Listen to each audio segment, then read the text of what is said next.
করি। গতকাল থেকে আমার সহকর্মীরা একেবারে গ্রাউন্ড জিরোয় রয়েছেন, তার কারণ বীরভূমে সোনার খনি বীরভূমে পাথর খাদান থেকে সোনার পাহাড়, আর সেই সোনার পাহাড়ের মাথায় এখনো পর্যন্ত একটাই নাম। কিন্তু এই একটাই নাম কি, নাকি এরকম আরও অনেক নাম রয়েছে?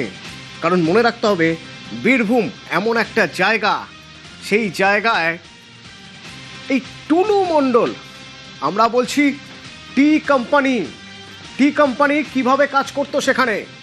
নিউজ 18 বাংলার মেগা কভারেজ।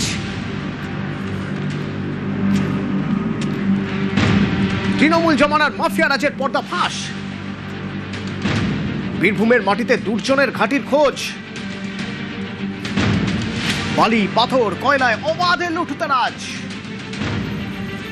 খাদান মাফিয়া বেচে দিয়েছে বাংলার সম্পদ, রাজকোষে ফাঁকি দিয়ে অবাধ সিন্ডিকেট রাজ, পালা বদলের বাংলায় মাফিয়া ধরো জেলে ভরো, গোপন আস্তানায় পুলিশের হানা, উদ্ধার তাল সোনা, বেহিসেবি টাকা। দিনভর নিখুঁত কভারেজ নিউজ 18 বাংলায়।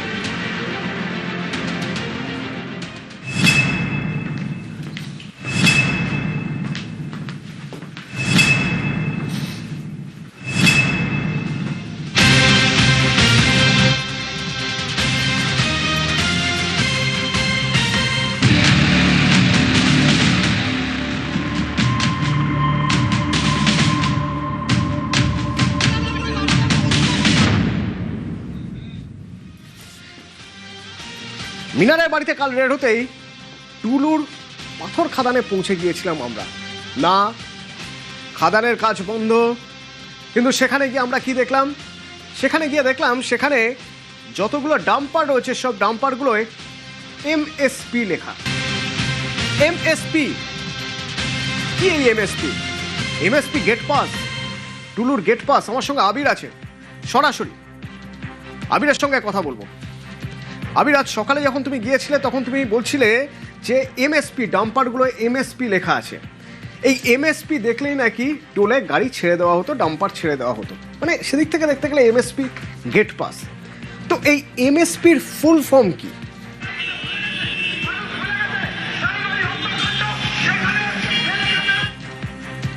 বলা ভালো, মানুষের অনেকেরই পদবী রাশবাড়ি হলে একটা বেশ খুশি খুশি ব্যাপার থাকে।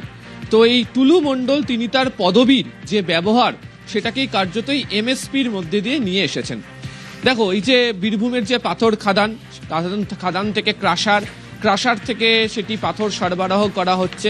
তো এই ক্রাশার থেকে বেরোনোর পর জাতীয় সড়কে যখন গাড়িগুলো উঠবে তখন তার বিভিন্ন জায়গাতে ডিসিআর গেট বা টোল গেট রয়েছে। যেহেতু একাধিক টোল গেট বা ডিসিআর গেটের দায়িত্বে টুলুর টিমই থাকতো এবং তিনিই সেই জায়গাগুলো চালাতেন, ফলে সেখানে এই ডাম্পারগুলোর কোনো অসুবিধা হওয়ার কথা নয়। কিন্তু তারপরেও এই ডাম্পার যাতে রাজ্যের কোথাও বা রাস্তার কোথাও সেই অর্থে আটকে না যায়, সেক্ষেত্রে দাঁড়িয়ে এমএসপি এই কোডওয়ার্ড একটা ম্যাজিকের মতো কাজ করতো। তুমি এবং আমি দুপুরবেলা যখন 12টার সময় কথা বলছিলাম, তখন আমি ক্রাশারে গিয়েছিলাম, টুলু মণ্ডলের শালবোদরা এবং সব থেকে বড় একটি ক্রাশার ওই চত্বরের, এবং অনেকেই বলছেন গোটা রাজ্যের মধ্যে ওই রকম বড় ক্রাশার কোথাও নেই। তো সেখানে দেখেছি যে সার দিয়ে তার ডাম্পার দাঁড়িয়ে রয়েছে। আমি এখনো যেখানে দাঁড়িয়ে রয়েছি দেখতে পাওয়া যাচ্ছে যে দূরে একটি ডাম্পার দাঁড়িয়ে রয়েছে, যেখানেও এমএসপি কোড নেম দিয়ে রাখা হয়েছে। তুমি একটু আগে বলছিলে দুপুরবেলা যে আমরা দক্ষিণ ভারতীয় টান সিনেমা যখন দেখি তখন এই এমএসপি বা ওই ধরনের কোনো কোড ওয়ার্ডের কথা জানি। খোদ আমাদের রাজ্যে বীরভূমের মতো একটি জেলায় সেখানে যে কোড নেম কী ধরনের ব্যবহার হতে পারে সেটাই এমএসপির মধ্যে দিয়ে করে দেওয়া হয়েছে। আসলে টুলু মণ্ডল তিনি পাথরের ব্যবসা করতেন, ফলে তার এই পাথর ব্যবসা করার জন্য যে সমস্ত গাড়ি রাস্তাতে চলতো, তার যে সমস্ত জেসিবি দিয়ে পাথর খননের কাজ চলতো, বা যে সমস্ত গাড়ি দিয়ে এই বাকি শিল্পের তিনি কাজ চালিয়ে যেতেন, তার প্রত্যেক কটাতেই কোড নেম এমএসপি লিখে রেখে দেওয়া হয়েছে, অর্থাৎ মণ্ডল স্টোন। এক্ষেত্রে কেউ বলছেন যে টুলু মণ্ডলের যে প্রভাব প্রতিপত্তি সেগুলোকে বুঝিয়ে দেওয়ার জন্য, সেটা যে তারই জিনিস সেটাও সকলকে বুঝিয়ে দেওয়ার জন্যই তিনি এই কোড নেম ব্যবহার করেন। এবং গত কয়েক বছর ধরে আমরা দেখছি যে এই এমএসপি এই কোড নেম ব্যবহার করেই গোটা রাজ্যের বিভিন্ন জায়গাতে, আরও স্পেসিফিক্যালি যদি আমরা বলি বীরভূম, পাশের হুগলি, বর্ধমান, পূর্ব বর্ধমান, পশ্চিম বর্ধমান, মুর্শিদাবাদ, মালদা, এই গোটা চত্বর জুড়ে এই এমএসপি কোড নেমেই কাজ করা হয়েছে। এবং সেদিক থেকে দেখতে গেলে টুলু মণ্ডলের এই কোড নেম এমএসপি, তার ব্যবসায়িক কাজের জন্য। আবির সঙ্গে থাকো, ঠিকই বলছিল আবির। আমরা যদি দেখি যে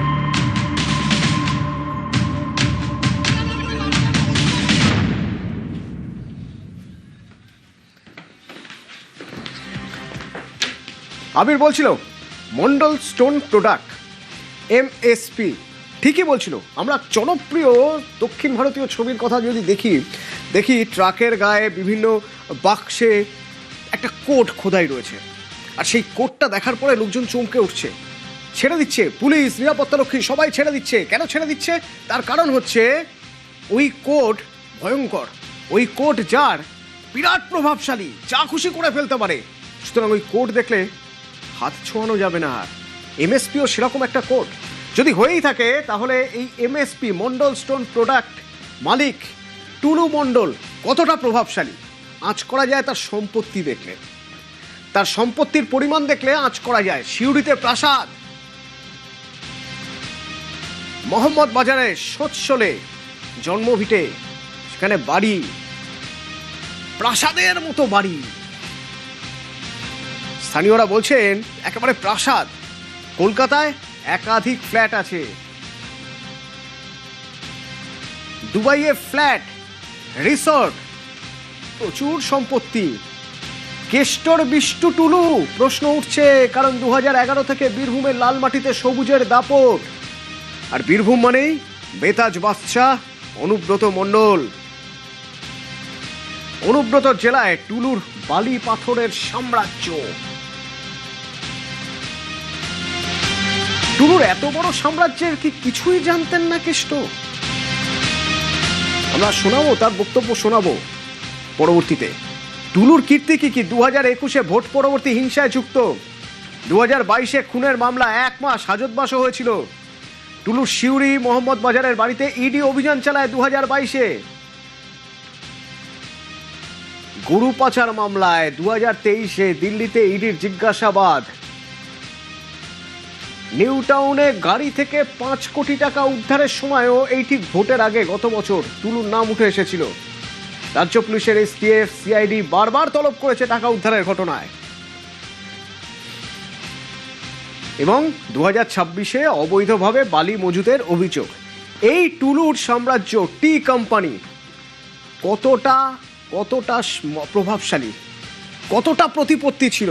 আবিরের সঙ্গে কথা বলবো। আবির, আমরা এর আগেও টুলুর নাম শুনেছি বিভিন্ন কেসে, 6-7টা নাম তো 6-7টা কেসের কথা এমনিই বলে দেওয়া যায়, কিন্তু ঠিক কতটা প্রভাবশালী তা বোধহয় কলকাতায় এই স্টুডিওয়ে বসে আমার পক্ষে আঁচ করা সম্ভব নয়।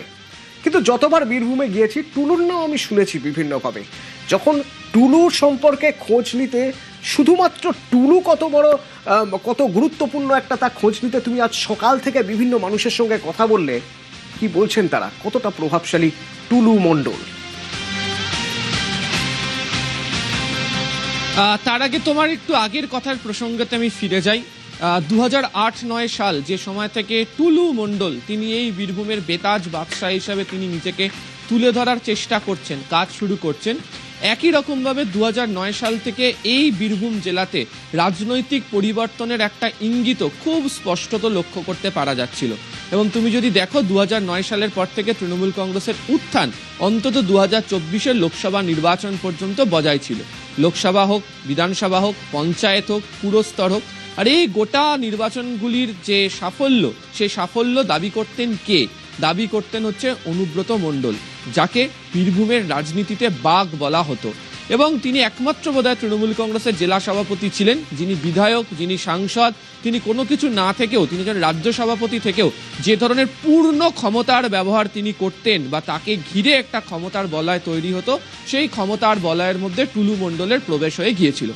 অনেকেই বলছেন যে 2014-15 সালে সাইগল, অনুব্রত মণ্ডলের দেহরক্ষী, যিনি এর আগে গ্রেপ্তারও হয়েছিলেন কেন্দ্রীয় তদন্তকারী সংস্থার হাতে, তার মধ্যে দিয়ে কোথাও একটা যোগাযোগ সূত্র রচিত হয় এবং টুলুর মাথায় অনুব্রত মণ্ডলের হাত ছিল এবং তাতেই নাকি তার প্রভাব প্রতিপত্তি বেড়ে যায়।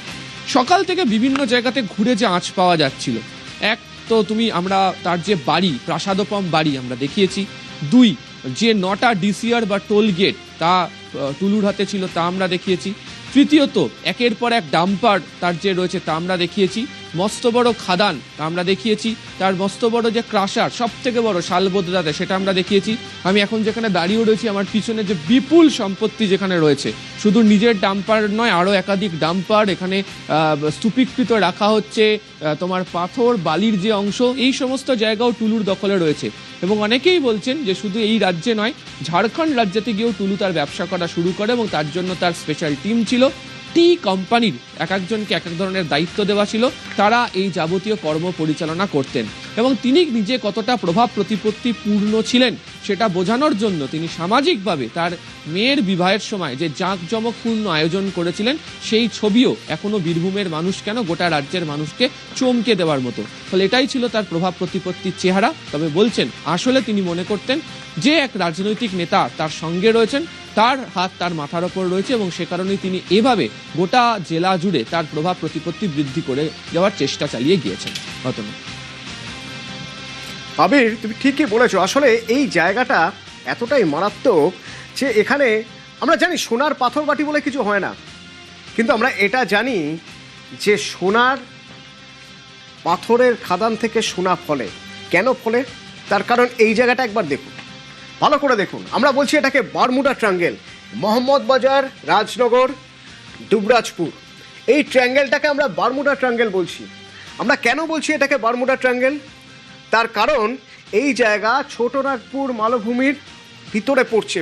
ছোটনাগপুর মালভূমি এখানে যেহেতু থাকছে, সুতরাং এইখানে প্রচুর পরিমাণে প্রাচীন গ্রানাইট, ব্যাসল্ট পাথর, যে পাথর থেকে সোনা ফলে, যে পাথর বেচে সোনা মেলে। নিউজ 18 বাংলার মেগা কভারেজ। তৃণমূল জামানার মাফিয়া রাজের পর্দাফাঁস। বীরভূমের সিউড়ি, আর সেই সিউড়িতে টুলু মণ্ডলের বাড়ি। বীরভূমের মাটিতে দুর্জনের ঘাঁটির খোঁজ। বীরভূমের শালবাদরা, এখানেই সব থেকে বড় ক্রাশার টুলু মণ্ডলের। বালি, পাথর, কয়লায় অবাধ লুটতরাজ। এক বছরে বীরভূমের পাথর থেকে রেভিনিউ দিয়েছেন 60 কোটি টাকা। খাদান মাফিয়া বেচে দিয়েছে বাংলার সম্পদ। আমরা 9 মে শপথ নেওয়ার পরে 1 মাসে রেভিনিউ দিয়েছি 83 কোটি টাকা।